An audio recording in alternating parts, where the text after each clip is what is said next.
Update po tayo kung kailan sisimulan ang pagbibenta ng 20 pesos kada kilong bigas sa ilang lugar sa bansa. May ulat on the spot si Bernadette Reyes. Bernadette? Connie, target ng simula ng bentahan ng 20 pesos na bigas sa Visayas sa May 1. Sa May 2 naman ay target na rin na maibenta na rin ito sa mga kadiwa centers dito sa Metro Manila.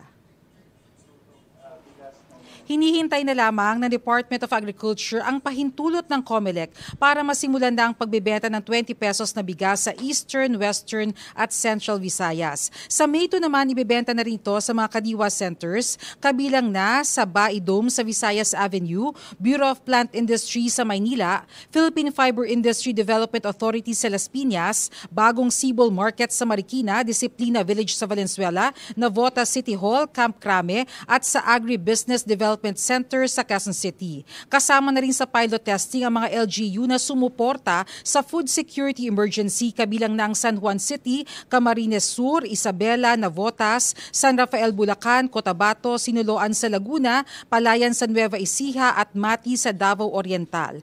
Ayon kay Secretary Francisco Chu Laurel Jr., kung hindi pa ito agad maaprubahan, ay maaaring mausog ang pagbebenta nito pagkatapos na ng eleksyon.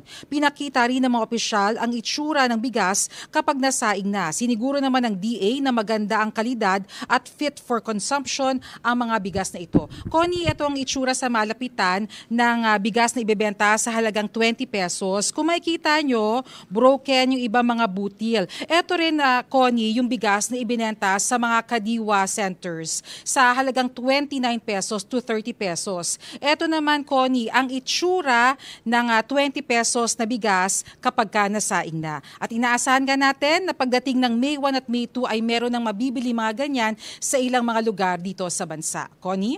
Maraming salamat, Bernadette Reyes.